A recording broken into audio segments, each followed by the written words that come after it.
oportunidad que Él me da de llevarles, amados míos, a sus hogares esta hermosa y maravillosa palabra del Señor.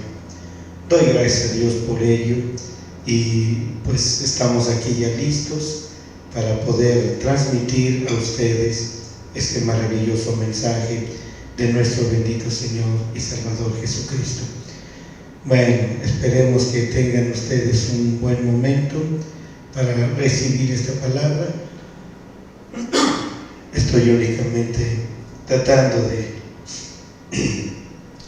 organizar aquí esta cosa. Como pueden ver, hemos estado dejando pendientes estas transmisiones en vivo por razón de que estamos guardando un poquito de energía, si ustedes recuerdan, para este día viernes tenemos nuestra vigilia velada, y el propósito por el cual he estado tratando de no predicar es para ahorrar un poquito de energía en mi voz, en mi garganta. Así que, hermanos, pues estoy haciendo todo lo posible por eso, por guardar un poquito de voz. Así que gracias sean dadas a nuestro Dios por este tiempo, y es maravilloso saber que el Señor nos bendice. Probablemente en toda la semana no estaré dando alguna transmisión en vivo, ya lo dije, por razón de estar cuidando un poco mi voz. Tenemos nuestra vigilia velada este viernes y siempre ha sido la gracia de Dios sobre nuestra vida al recibir tanta palabra y tan maravillosa palabra que ha llenado nuestros corazones. Así que, amados hermanos, quiero solamente transmitir el día de hoy para que ustedes no crean que estoy perdiendo el hilo de lo que estamos estudiando en estos días acerca de preciosa gema en el tabernáculo. Así que hoy estamos en una transmisión en vivo. Hoy exactamente es día 23 de julio del 2014. Estamos en una transmisión en vivo desde la Ciudad de México. Son las 8:12 de la mañana y estamos en esta transmisión con nuestro tema preciosa gema en el tabernáculo. Amados míos, como siempre, sin Dios no podemos hacer nada, no hacemos nada, no tenemos nada, no sabemos nada.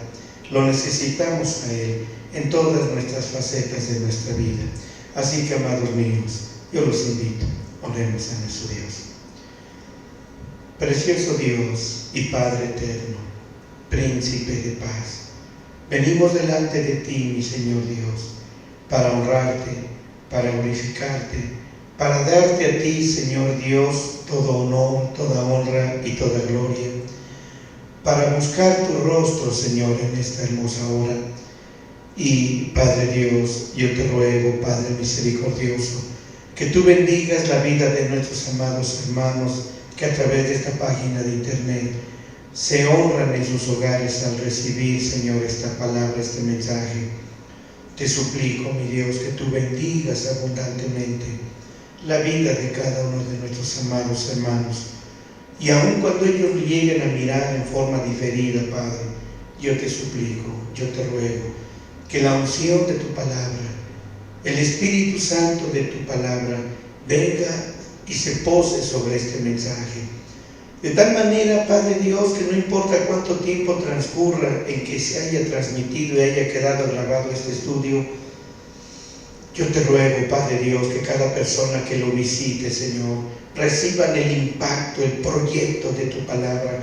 Reciban, Señor Dios, el proyecto, el impacto de tu palabra en sus vidas. Padre, te lo ruego en tu nombre, en el nombre de nuestro Señor Jesucristo. Gracias, mi Señor Dios. Muchas gracias. Amén, amén, amén. Bueno, pues vamos a trabajar un poquito, amados míos, en este mensaje de preciosa gema en el tabernáculo. Bueno, como ustedes ya se han dado cuenta, Si por alguna causa ustedes reciben esta transmisión entrecortada, entre que se oye y no se oye, se suspende el sonido y cosas como estas, no sé si realmente, mis amados hermanos, ustedes puedan recibirlo de una mejor manera cuando ya se sube a YouTube. Ustedes pueden consultar nuevamente este estudio, esta palabra, una vez que haya quedado subida ahí en YouTube. Así que yo les pido que, pues hermanos, no sé qué pueda yo pedirles realmente, pero hemos tenido mucha ineficiencia en el asunto de las redes de internet. Según son las cosas de la tecnología, lo más moderno y cosas como estas, pero de alguna forma, pues no es una tecnología tan 100% perfecta. Así que bueno, ustedes comprenderán que yo transmito, ignoro cómo estén ustedes recibiendo la transmisión. Así que de todos modos, yo voy a esforzarme por darles a ustedes a conocer el mensaje, darles a conocer la palabra, y pues vamos a avanzar un poquito más. Estamos todavía, como ustedes recordarán, con todo el asunto relacionado al atrio. Cuando hemos estado hablando sobre el atrio, amados míos, ustedes pueden darse cuenta qué tan importante es estudiar esta parte antes de entrar a la parte interna de lo que corresponde el santuario, el lugar santo y el lugar santísimo. Ahorita todavía estamos hablando sobre la parte de lo que es el atrio. La vez pasada les di un dibujo donde encontramos precisamente todo aquello relacionado con el atrio, y les dije que el atrio era lo que rodeaba, como cuando se rodea una finca, como cuando se rodea un terreno, así más o menos era la parte del atrio. Este era el atrio. Aún si hacemos un ejemplo de una casa, una morada, una residencia, lo que usted guste y mande, ustedes ven que todos procuran cercar la casa, ponen muros, ponen cercos, ponen un zaguán y del tamaño que ustedes consideren adecuado, levantan los muros. Es así como en un momento determinado estaba el tabernáculo. El tabernáculo estaba rodeado por una gran barda, por así decirlo. Esta gran barda es la que hacía que rodease el tabernáculo, y luego se hacían los lugares de habitación internos, que en este caso ya eran el lugar santo y el lugar santísimo. Hemos estado hablando pues entonces sobre el atrio, y quiero hablar sobre las colgaduras del atrio. Quiero entrar en ese punto hoy, en esta mañana, sobre las colgaduras del atrio. Y pues como ustedes pueden ver, vamos a considerarlo como un subtítulo, las colgaduras del atrio. Así le vamos a escribir, las colgaduras del atrio. Y luego vamos a ver el número 1 en romano, su material. Así que entonces, para esto vamos a ver en Éxodo capítulo 27, versículo 9. Hay algunos versículos que tengo aquí. Miren, yo no sé cómo estoy, pero vamos a leer Éxodo capítulo 27, versículo 9, versículo 9 al 12. Y luego nos vamos a ir al capítulo, o cómo podría ser, al versículo 14 y 15. Bueno, tenemos varios, es que aquí lo tengo yo anotado en mis apuntes, salteándome algunos versículos. Así que vamos a leer. Si ustedes anotan, voy a decirles los versículos que vamos a leer. Éxodo capítulo 27, versículo 9 al 11, o como sería, 9 al 12, nada más que no sé, mejor déjenme buscarlo en mi Biblia y no basarme en mis apuntes, porque voy a leer mal. Si me quedo parado sobre los apuntes, estoy seguro porque voy a brincar un versículo, pero no quiero brincármelo. Así que mejor vamos a verlo aquí en la Biblia, del versículo 9 al versículo 12. Y la palabra de Dios es hermosa. bendito su nombre. Así que dice de esta manera: asimismo harás el atrio del tabernáculo al lado del mediodía, al austro. Tendrá el atrio cortinas de lino torcido de 100 codos de longitud cada un lado. Sus 20 columnas y sus 20 basas serán de metal. Los capiteles de las columnas y sus molduras de plata. Y de la misma manera, al lado del aquilón, habrá a lo largo cortinas de 100 codos de longitud y sus 20 columnas con sus 20 basas de metal. Los capiteles de sus columnas y sus molduras de plata. Y el ancho del atrio del lado occidental tendrá cortinas de 50 codos, sus columnas 10 con sus 10 basas. Ahora quiero ir del 14 y 15. 14 y 15 dice: y las cortinas de un lado serán de 15 codos, sus columnas 3 con sus 3 basas. Al otro lado 15 codos de cortinas, sus columnas 3 con sus 3 basas. Bien, como pueden ustedes ver, amados míos, vamos a entrar un poquito ya en la materia de la estructura que estamos nosotros hablando o queremos referirnos acerca del atrio. Colgaban las cortinas de lino fino torcido, consideradas por sus extremos, de tal manera que formaban una cerca cerrada desde un lado de la puerta alrededor en todas las esquinas de la estructura y hasta la puerta nuevamente. Es decir, rodeaba desde un extremo de la puerta, daba vuelta a todo lo que era el tabernáculo para regresar al otro extremo de la puerta. Cuando hablamos aquí sobre esta palabra o esta frase, lino fino torcido, nos da, amados míos, el secreto de ese mensaje que estaba contenido en las colgaduras de las cortinas del atrio. La palabra fino significa peinar o taladrar, Si este lino, amados míos, yo quiero que pongan todo su esmero de atención en esto, porque son detalles que si no entramos en ellos, siempre tendremos inquietudes, preguntas, que nunca podrán ser respondidas hasta no conocer el mensaje de los detalles que Dios tiene para darnos a entender su palabra. Por ejemplo, si yo quisiera solamente pasar por alto muchos detalles, pues simplemente les digo, hermanos, habían cortinas. Pero Dios es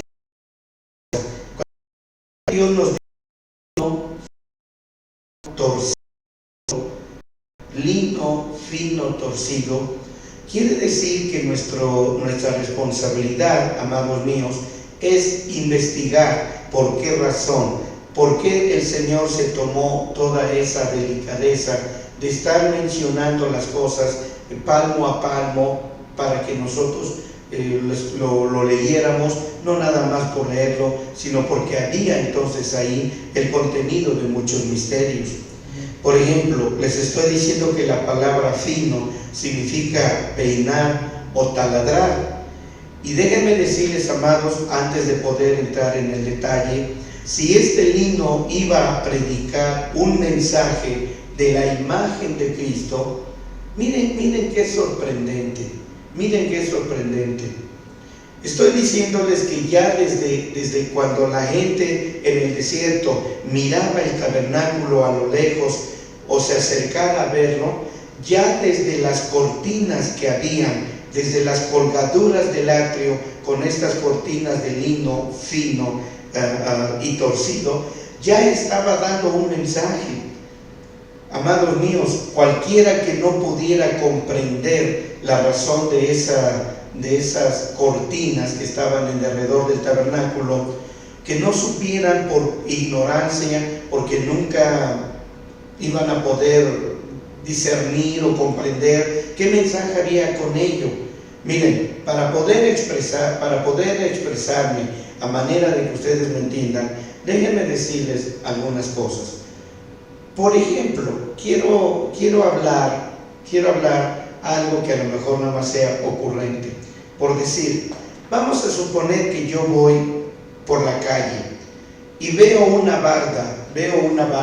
Supongamos que esa barda, no soy un buen dibujante, nunca lo he sido desgraciadamente, pero vamos a ver, esta barda puede tener algún tipo de dibujos o diseños como los que más o menos estoy dibujando aquí. Digamos que esa barda está puesta de esta manera. Luego tenemos aquí otro diseño que vamos a tratar de mirar. Algunas otras partes de esa barda tendrán pues algunos dibujos semejantes a lo que estoy diciendo o estoy dibujando aquí. Digamos que yo estoy inventando solamente estoy inventando. Así que esa barda, al dueño de la casa se le ocurrió hacer ese diseño en su barda. Yo puedo pensar y puedo decir, oh, mira qué bonita barda construyeron en esta casa. Estoy haciendo solo un ejemplo para darles a entender el mensaje de todo lo que había en derredor del tabernáculo, es decir, el atrio, las cortinas que se veían a primera vista cuando uno se acercaba.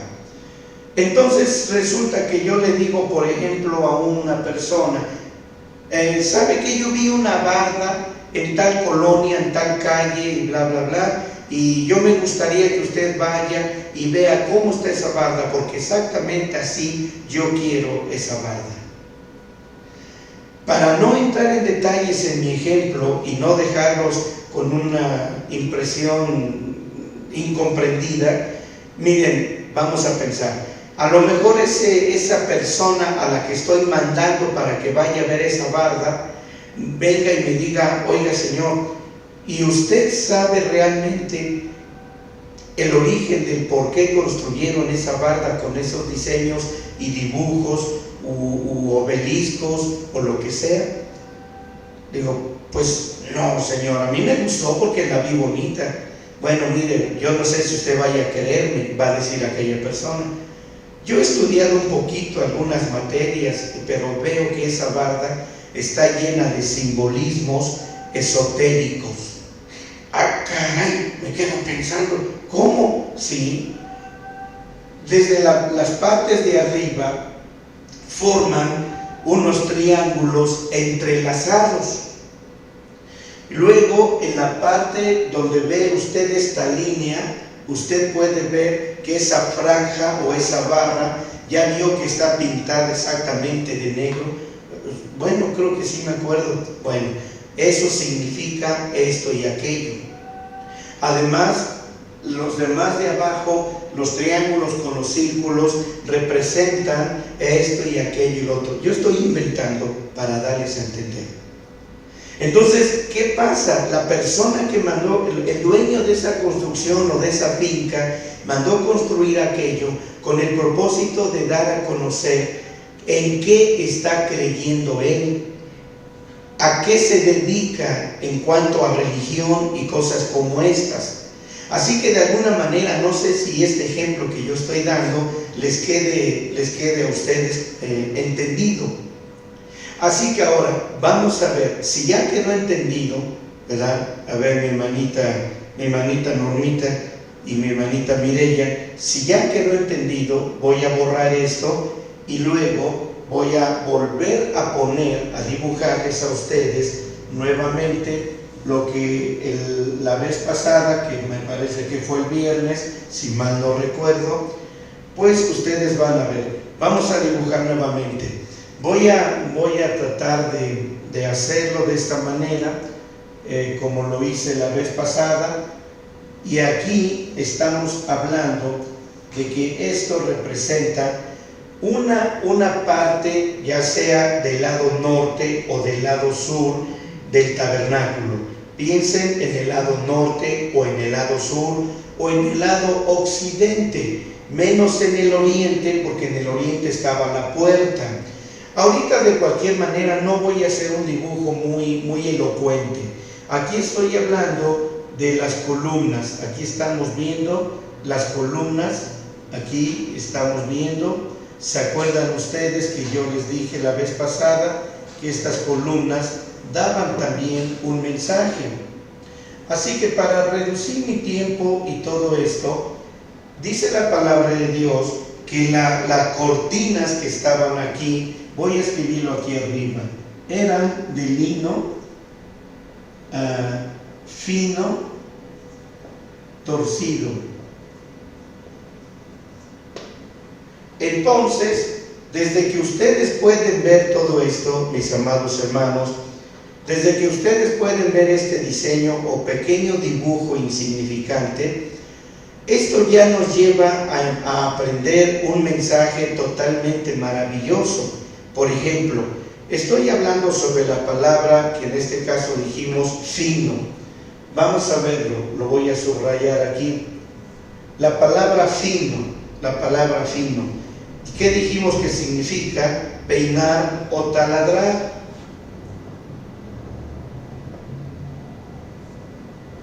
Peinar o taladrar. Ahora, si vamos paso a paso observando esto, ahora escúchenlo, ahora vean. Si este lino, amados, iba a predicar, pero pongan atención en eso, el dibujo que borré, inventado por mí, pero que tiene sentido, fíjense bien, pero que tiene sentido, en serio, no estoy metiéndome mucho en ese asunto, pero el ejemplo que les di con el dibujo anterior de la barda que mandó a construir aquella persona, etc., a lo mejor ustedes piensen que lo estoy haciendo nada más por una invención ociosa de mi mente. No, tiene mucho sentido, Así que no quiero meterme por ahí en este momento. Entonces, resulta que el tabernáculo, o sea, el atrio a su alrededor, ya tenía un mensaje que predicar, precisamente de la imagen de Cristo. No podía ser lino común y corriente, tenía que ser preparado, cardado, no sé si sepan esa palabra, cardado. La palabra cardado se logra mediante precisamente una carda. Una carda, hagan de cuenta que es una rueda, es un disco, una rueda. En medio tiene metal y un agujero, y luego todo alrededor son alambres que según como se quiera lograr, óiganme bien, según como se quiera lograr un pulimento en el metal o en lo que se va a usar la carda, son el largo de los alambres. Déjenme ilustrárselo rápidamente aquí. Digamos que aquí tenemos este agujero que es donde va a entrar el eje, y luego aquí hay otra rueda con algunos remaches aquí, como estoy tratando de ilustrarlo, con algunos remaches, y voy a hacerlo de esta manera para que me entiendan. Y luego viene la cantidad de cerdas, pero cerdas de alambre. Estas cerdas de alambre son las que hacen el pulir. Así que todo esto es una carda, lo que les estoy dibujando es una carda. Esa carda, por ejemplo, cuando se ponía en el motor o en el lugar donde iba a girar, en aquellos años no había un motor, pero habían cardas que ya nosotros hoy conocemos como cepillos de alambre. Esos cepillos de alambre vinieron con el tiempo a convertirse en las cardas. Yo tengo cardas para pulir el metal. Cuando quiero pulir un metal que está oxidado, lo meto a la carda y queda brilloso y se le cae todo el óxido. Es el trabajo de un cepillo de alambre. En aquellos tiempos quiero pensar que ese cepillo de alambres ellos ya le llamaban cardas.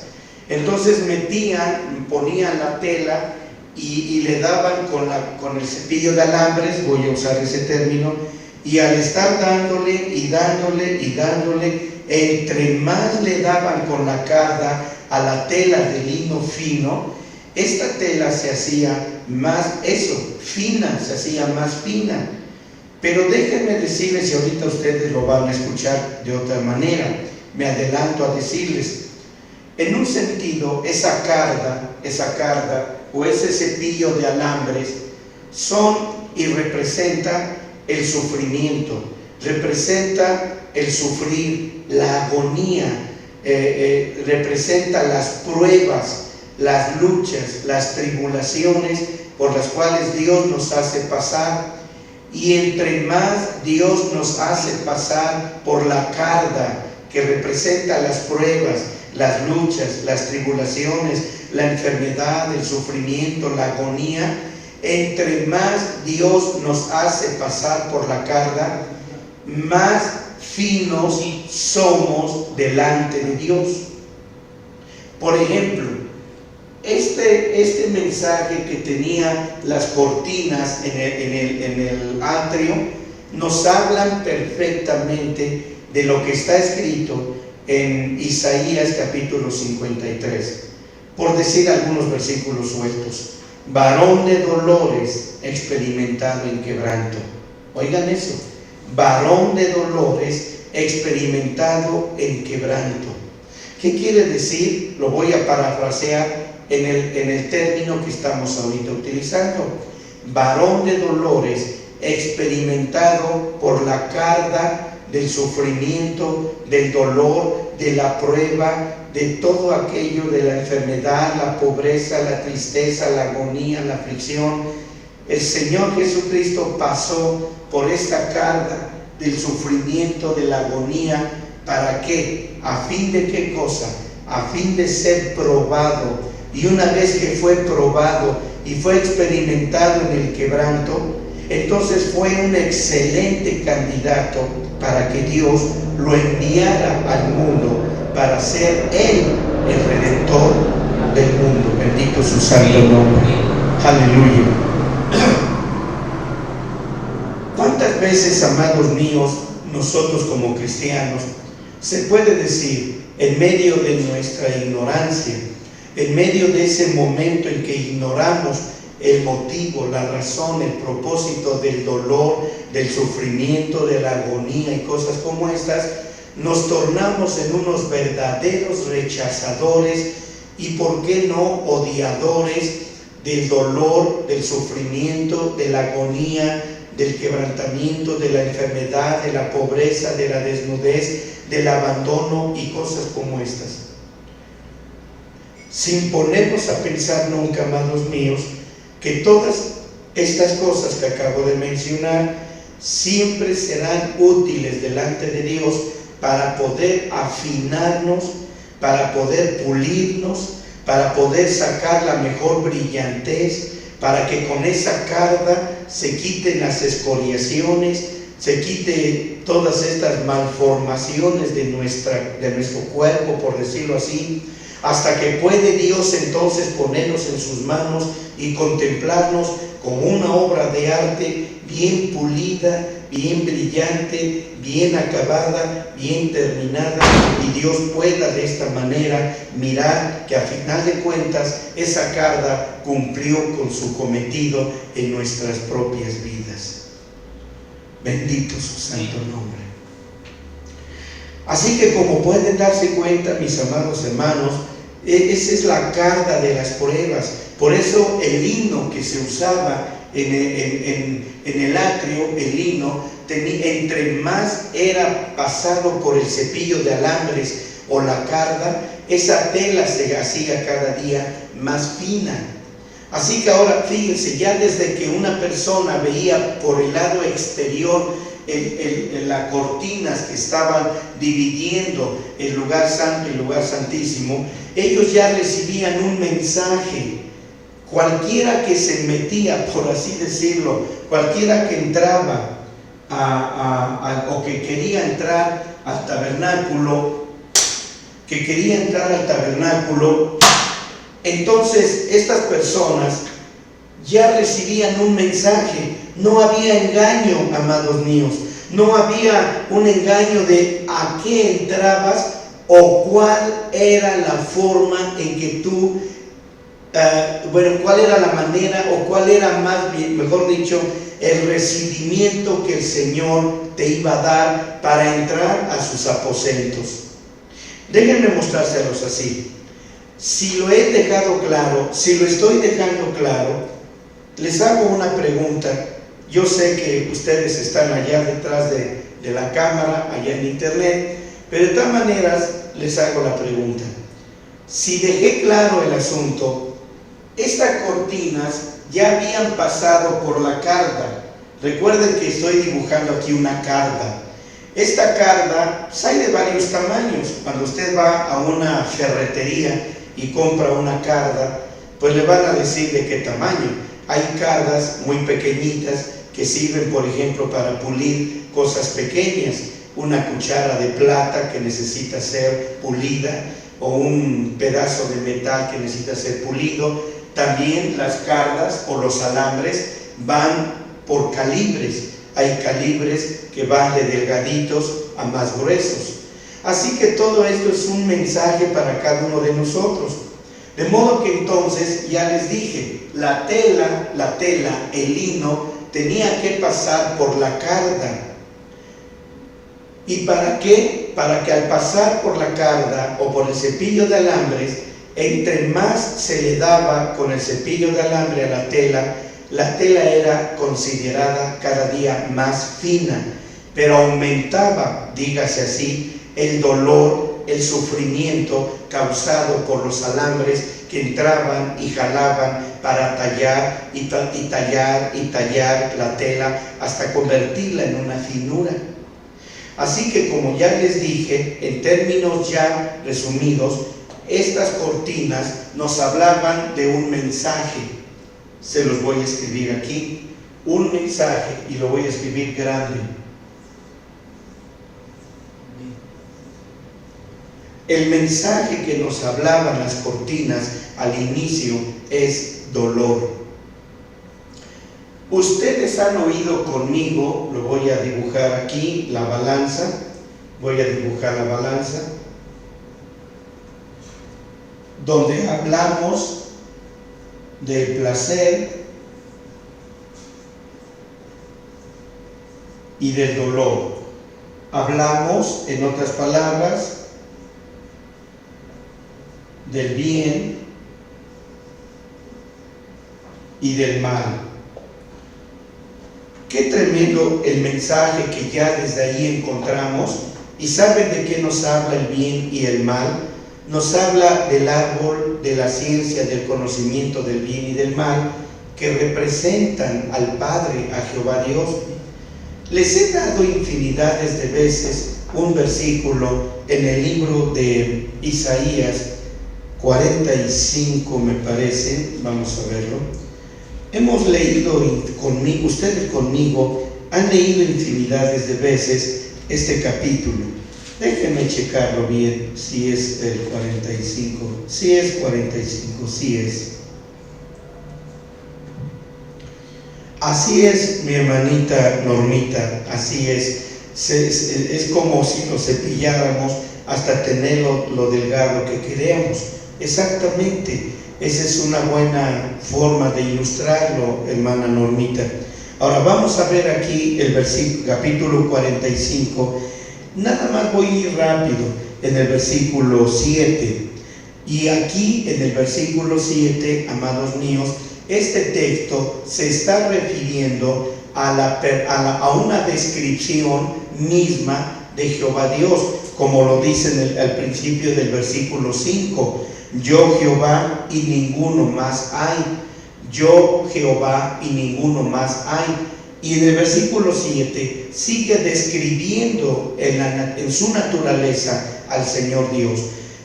Algunas personas, ¿verdad?, que han tenido alguna confusión. Todos llegamos a tener confusiones, preguntas, inquietudes, dudas, malinterpretaciones, cuando no hemos sido enseñados correctamente o no hemos estudiado. Yo empecé igual. Yo no censuro a nadie que de alguna manera llegue a decir algo equivocado. Yo lo entiendo porque yo así comencé y aún así todavía digo un mundo de burradas por causa de mi propia ignorancia. Así que mucha gente dice, bueno, el árbol de la ciencia del bien y del mal es Satanás, es el diablo. Pero aquí este texto, hermanos, cuando yo les he dicho, no, hermanos, no es Satanás, es Jehová Dios, entonces ellos me dicen, deme un texto bíblico. Bueno, aquí está el texto bíblico. Dice, hablando de Jehová Dios, voy a añadir algunas palabras. Yo, Jehová Dios, que formo la luz, es decir, le doy forma a la luz. Y no voy a entrar en detalles con esta pequeña palabra enorme en su contenido simbólico y contenido verdaderamente maravilloso. Dice, yo Jehová Dios que formo la luz y crío las tinieblas. Entonces ahí está hablando de que Dios es el amo y el dueño de las tinieblas. Dios se nombra Señor de las tinieblas, también se nombra Señor de la luz. Que hago la paz, miren esto, que hago la paz, pero también crío el mal. El mal, o sea, Dios mismo le da origen. Él es el creador de la luz y de las tinieblas. Él es el creador del bien y del mal. Cuando hablamos de que Satanás, o como mucha gente que no ha estudiado mucho la palabra de Dios, llegan a decir, no, a mí no me quieren volver con una mezcla de cristianismo y satanismo. Usted está torciendo el concepto bíblico, usted está mal, porque el amo y dueño y creador del mal es Satanás y de las tinieblas es también Satanás. Pero amados, recuerden que yo les he enseñado a lo largo de muchos años que Satanás es un robador, es un engañador, es un mentiroso, es una persona que ha usurpado todas las cosas de Dios para mal utilizarlas. Así que tiene mucho sentido. Pero ahora quiero que vayamos al punto interesante. Quiere decir que entonces Dios es el Dios creador. Ahora escuchen bien esto. Dios es creador de los lados puestos y opuestos. Dios siempre trabaja de esa manera. Trabaja con los lados puestos, vean mi mano, y también trabaja con los lados opuestos. Así es como Dios siempre trabaja. Así que aquí yo necesito hacerles una observación. Necesito también remarcar, por así decirlo, los lados de la balanza. Por ejemplo, este lado es el lado derecho. Este otro lado es el lado izquierdo. Así que esto es muy relevante lo que estoy escribiendo aquí, mis amados míos, porque tengo que usar esos conceptos para hablar con ustedes y dejar de una vez los conceptos necesarios que ustedes necesitan aprender a manejar. Así que ahora, veamos. Dios tiene un principio. Esta palabra principio en hebreo es una palabra reishit. No vamos a introducirnos mucho en el contenido de esa palabra reishit, pero sí quiero que ustedes tengan conciencia de la importancia de esto. Dios tiene un principio. Dios tiene un principio. Y ese principio, yo les hago a ustedes una pregunta. Probablemente algunos de ustedes que están ahí conmigo, ya sea mi hermano Fabián, mi hermanita Normita, mi hermanita Mireya, pueden a lo mejor tener conocimiento. ¿Cómo empieza Dios su trato con el hombre? ¿Cómo empieza Dios su trato con el hombre? Es decir, empieza dándole placer, bien, o empieza dándole dolor, mal. A ver si quedó entendida mi pregunta.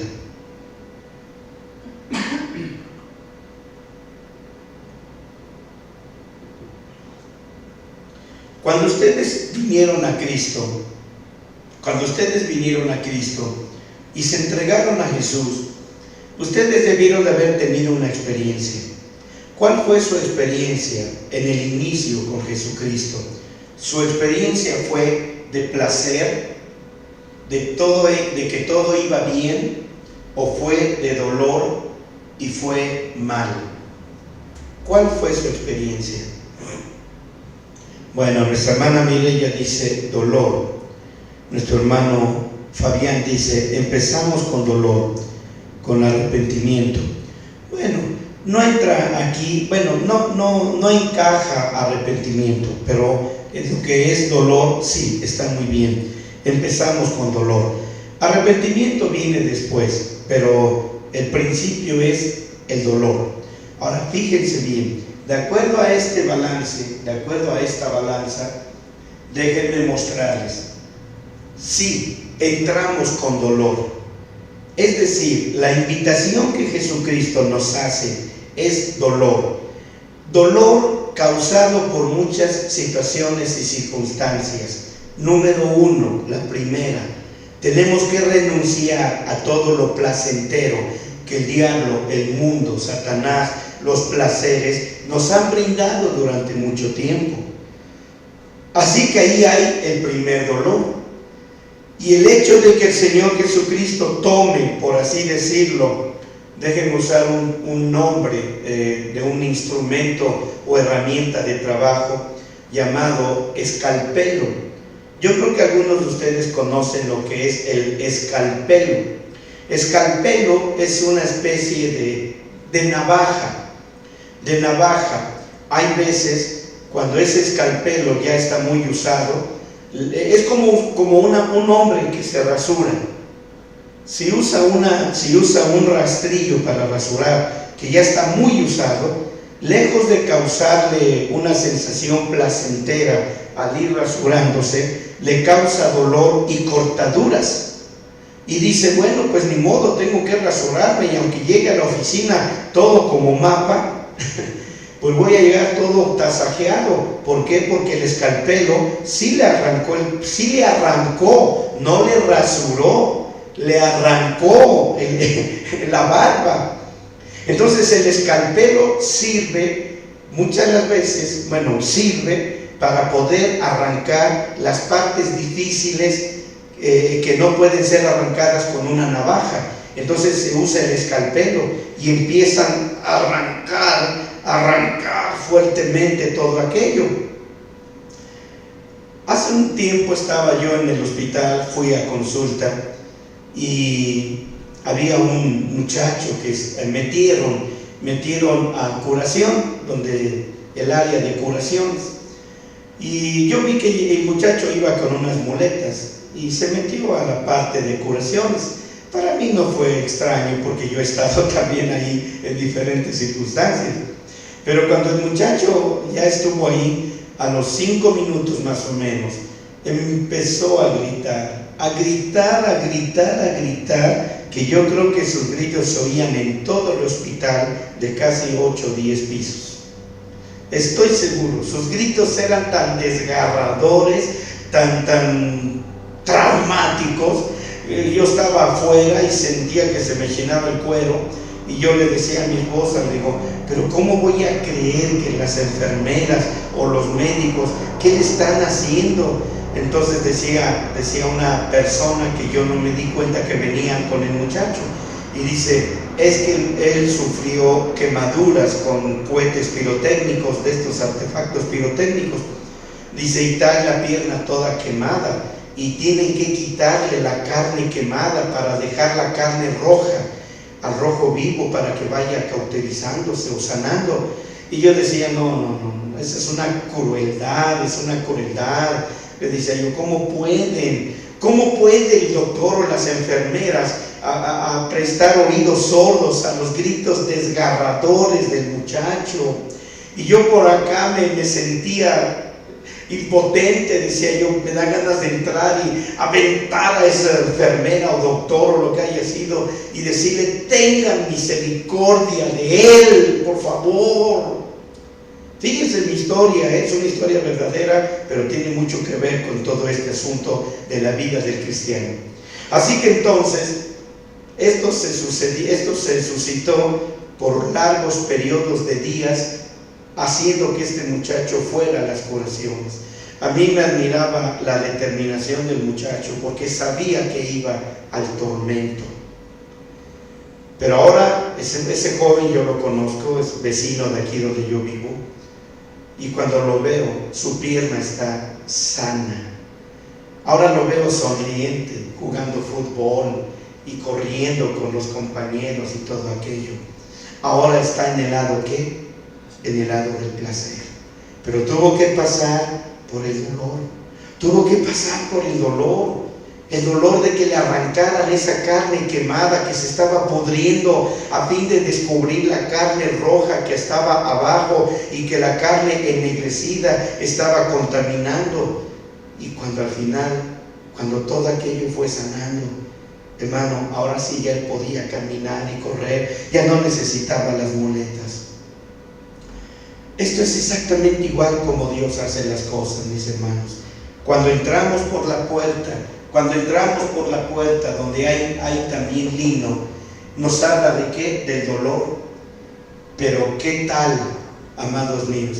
Pero ¿qué tal cuando ustedes ya entran al lugar santo y al lugar santísimo, donde está ¿qué cosa?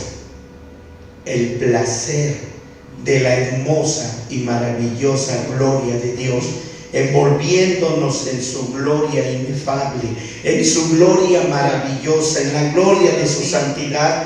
Entonces, hermanos, pero déjenme decirle algo: cuando la gente tenía que entrar a través del dolor y no soportaba el dolor, se iban, se daban media vuelta y se regresaban. ¿A dónde? Al mundo. ¿Conocieron el placer de Dios? No le dieron tiempo a Dios de demostrarles ese lado placentero del placer. Se fueron antes de tiempo. Yo he visto a muchos cristianos que en las primeras, cuando Dios les da un poquito de dolor, dicen: yo pensé que buscar a Dios era un placer maravilloso. Yo pensé que al llegar a Cristo y aceptar a Cristo, inmediatamente mi vida iba a tener un cambio total y absoluto, donde el dolor, el sufrimiento, el hambre, la desnudez, la escasez iba a desaparecer por una magia, por un encanto. Ahora me está yendo más mal ahora que soy cristiano. Ahora que soy cristiano me está yendo peor. Ya creo que saben que adiós, ahí nos vemos. Esto no es lo que yo vine a buscar.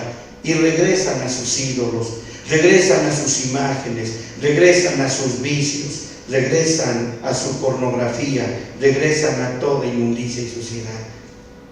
Por eso es por lo que Dios siempre trabaja primero con dolor, porque Él nos pone a prueba, nos pone a prueba. Déjenme mostrarles, para terminar, ya me voy.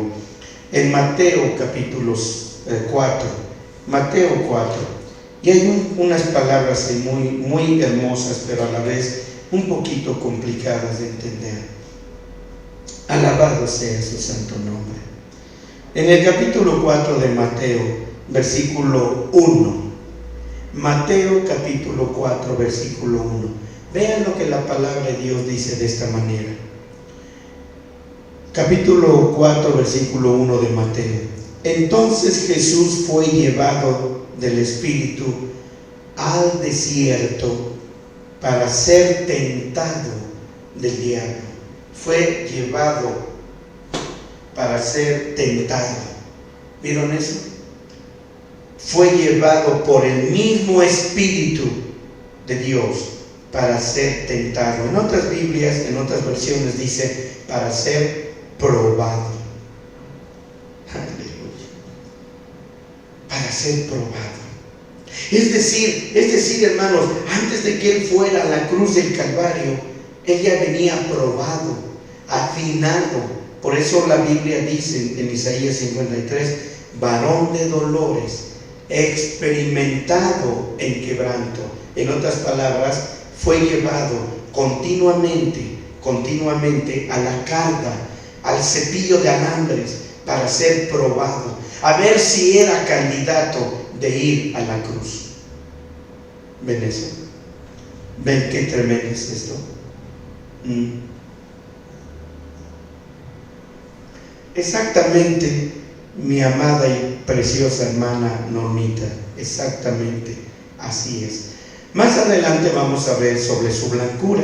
Ahorita solamente le subrayé la palabra fino, así que por eso me basé en la palabra fino. Pero tienes mucha razón, hija, tienes mucha razón, exactamente. Así que, amados míos, ¿cuántos vamos a escabullirnos, a huir del dolor? ¿Cuántas veces vamos a estar recriminándole a Dios? Porque muchas veces no conocemos, no hemos sido enseñados en el propósito de las cosas de Dios. Cuando tantito vemos que viene la enfermedad, viene la pobreza, cuando viene la escasez, cuando los demonios vienen a atacarnos fuertemente a diestra y a siniestra, pareciera que quisiéramos correr y decimos: Señor, ¿dónde estás? Señor, ¿qué pasó? Señor, ¿dónde estás? ¿Por qué me trajiste y me abandonaste? Miren, actuamos como esa gente que nunca tuvo sabiduría para interpretar o traducir el texto bíblico cuando Jesús dijo: Dios mío, Dios mío. ¿Y qué dicen? ¿Por qué me has desamparado? Cuando que Jesús nunca dijo eso. Eso lo decimos nosotros continuamente y constantemente. ¿Por qué me has desamparado? Pues no acaso cuando aceptaron a Cristo lo aceptaron en su corazón. Y una cosa que sí les puedo decir, no voy a entrar ya en detalles, es que si Jesús ya entró en tu corazón y por medio de un pacto verídico, Dios jamás se va a apartar de ahí. Y aunque tú le pongas muros y le pongas coberturas para que Él ya no salga, bueno, déjenme tratar de decírselos cómo. Y aunque tú te abandones de Dios, y aunque tú creas que cometiendo toda suerte de pecado, Jesús se va a ir de tu corazón, no, Él está ahí y permanece, ¿sabes para qué? Para testimonio de que Él estuvo todo el tiempo en tu corazón. Así que, hermanos, sean dadas las gracias a nuestro Dios, porque Dios nos enseña para qué es el dolor, el sufrimiento, porque hay un ministerio para el sufrimiento y para el dolor. Situación que para muchas personas cristianas le tienen pavor, le tienen miedo. Amados, conozcamos el propósito de la voluntad de Dios y su plan maestro para con nosotros. Amados míos, un abrazo, un saludo, todo mi cariño y mi afecto para ustedes. Vamos a darle gracias a nuestro Dios por este mensaje. Mi bendito Señor y Salvador Jesucristo, quiero darte las gracias, mi Dios, por la oportunidad que tú me das de predicar, de hablar tu hermosa palabra. Te agradezco infinitamente, mi Señor Jesucristo, que tú nos llenes, Señor, de tu gracia inefable, para que podamos vivir conscientes de que nuestra vida va a tener que pasar muchas veces por esa carga, por ese cepillo de alambre, por así decirlo, del sufrimiento, de la prueba, etc. Todo esto tú lo haces con un propósito. Lo malo es de que muchas veces no conocemos esos motivos, propósitos y razones tuyos, por lo que entonces nos damos a blasfemar, a juzgar, a criticar, Señor, todas las cosas que tú haces para nosotros. Ayúdanos, Padre Dios, ayúdanos a entender tu hermosa verdad, tu hermosa palabra. Señor, gracias por los momentos de dolor y de sufrimiento. Gracias, gracias, gracias. Benditos sean los tiempos cuando tú nos llevas a ese sufrimiento, a ese dolor, que no es otra cosa más que el taller de perfección que tú tienes para nosotros, Señor. Es tu lugar de trabajo, en donde tú nos llevas para ser pulidos, para ser pasados por el fuego, por las circunstancias difíciles. Y tú estás ahí, Señor. Muchas gracias. Y ahora, Padre Dios, yo te ruego, mi Dios Todopoderoso, que la gracia del Señor Jesucristo, el amor de Dios, la comunión y la participación de tu Santo y bendito Espíritu sea con todos y cada uno, a hoy y siempre, hasta el día de tu pronta venida. Gracias, Jesús, gracias. Amén. Bien, amados míos que me escuchan por internet, les recordamos que este viernes a las 10 de la noche tenemos nuestra vigilia velada. Acuérdense, mis amados hermanos, hermana Normita, hermana Mireya, este viernes 25 de julio tenemos nuestra vigilia velada. Aquí los esperamos, a unos personalmente, a otros por internet, todos están invitados. Que Dios los bendiga, que Dios los guarde. Un abrazo muy fuerte para todos ustedes, llenos de cariño y de amor para todos, sin excepción. Que Dios los bendiga, que Dios los guarde.